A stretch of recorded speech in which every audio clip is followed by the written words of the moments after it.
Hi friends, welcome to my channel கிறிஸாஸ் kitchen recipe. இன்றைக்கி நாம் கோதுமை மாவு வச்சு பக்கோடா எப்படி பண்ணுறது தான் பார்க்க போகிறோம். டீ போடுற நேரத்தில் ரொம்ப ஈஸியாக டக்குன்னு பண்ணிடலாம். ஒரு 10 நிமிஷம் டைம் இருந்தாலே போதும்.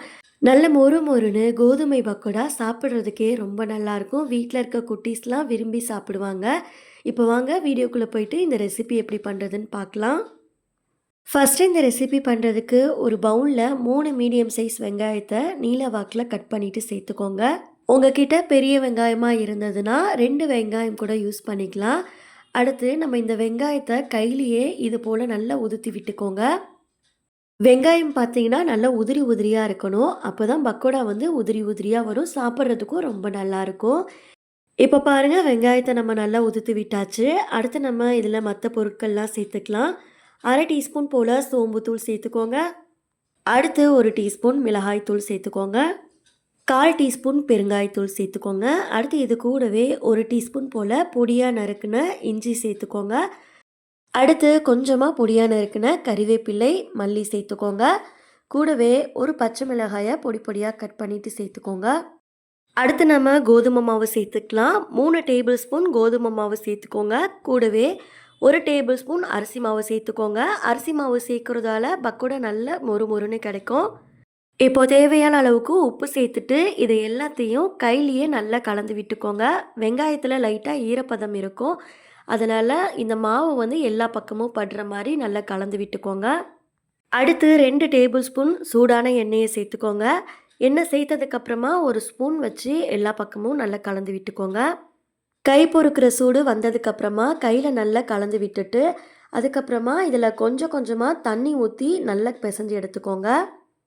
தண்ணி பார்த்திங்கன்னா ரொம்ப தேவைப்படாது. 2லேருந்து 3 டேபிள் ஸ்பூன் தண்ணியே கரெக்டாக இருக்கும். ஒருவேளை மாவு பத்தாமல் இருந்ததுன்னா இந்த டைமில் நீங்கள் 1 டேபிள் ஸ்பூன் கோதுமை மாவு கூட நீங்கள் சேர்த்துக்கலாம். இப்போ பாருங்கள், நம்ம மாவை நல்லா பிசைஞ்சாச்சு. இது மாதிரி தான் நம்ம வந்து பக்கோடாவுக்கு மாவு பிசைஞ்சு எடுக்கணும். நம்ம கையில் எடுத்து போடுறதுக்கு ஈஸியாக இருக்கணும். இது மாதிரி உதிரி உதிரியாக இருக்கிற மாதிரி பிசைஞ்சு எடுத்துக்கோங்க. அடுத்து எண்ணெய் நல்லா சூடானதுக்கப்புறமா நம்ம பக்கோடாவை ஒவ்வொன்றா வந்து கிள்ளி போட்டுக்கலாம். எண்ணெய் பார்த்திங்கன்னா நல்லா சூடாக இருக்கணும். நம்ம பக்கோடாக்கில் உள்ளே சேர்க்கும் போது அடுப்பை மீடியம் ஃப்ளேமில் வச்சுட்டு அதுக்கப்புறமா வந்து சேர்த்துக்கோங்க. அடுப்பு பார்த்திங்கன்னா நம்ம பொரிச்சு எடுக்கிற வரையிலும் மீடியம் ஃப்ளேம்லேயே வச்சுட்டு அதுக்கப்புறமா பொரிச்சு எடுத்துக்கோங்க. அப்போ தான் வந்து பக்கோடா நல்ல மொறு மொறுனும் உள்ளே வந்து வெந்து கிடைக்கும். பக்கோடா சேர்த்த உடனே நம்ம கரண்டி வச்சு கலந்து விட்டுறக்கூடாது. ஒரு பக்கம் நல்லா வெந்ததுக்கப்புறமா நம்ம கரண்டி வச்சு திருப்பி போட்டுக்கலாம். கடாயோட சைஸை பொறுத்து நீங்கள் பக்கோடாவை சேர்த்துக்கோங்க. 2 பக்கமும் நல்லா வெந்து எண்ணெயோட சத்தம்லாம் அடங்கினதுக்கப்புறமா நம்ம பக்கோடாவை வெளியில் எடுத்துடலாம். பாருங்கள், பக்கோடா வந்து ரெடி ஆகிடுச்சு. இதை வந்து வெளியில் எடுத்துகிட்டு டிஷ்யூ பேப்பரில் போட்டு வச்சுருங்க. இதில் இருக்க எண்ணெயெல்லாம் சீக்கிரமாகவே இழுத்துடும். அவ்வளோதான், மொறு மொறுன்னு கோதுமை பக்கோடா சூப்பராக தயாராகிடுச்சு. இதை நீங்கள் ஈவினிங் டைமில் பசங்க ஸ்கூல் விட்டு வர டைம்லலாம் செஞ்சு கொடுங்க, விரும்பி சாப்பிடுவாங்க. இந்த மழை டைமுக்கு ஏதாவது சாப்பிட்ணும் போல் தோணுச்சுன்னா இந்த கோதுமை பக்கோடாவை செஞ்சு பாருங்கள். எல்லாருமே கேட்டு விரும்பி சாப்பிடுவாங்க. வீட்டில் ஒரு டைம் செஞ்சு பார்த்துட்டு உங்களுக்கு எப்படி வந்ததுன்னு மறக்காமல் உங்களோட ஃபீட்பேக்கை ஷேர் பண்ணிக்கோங்க.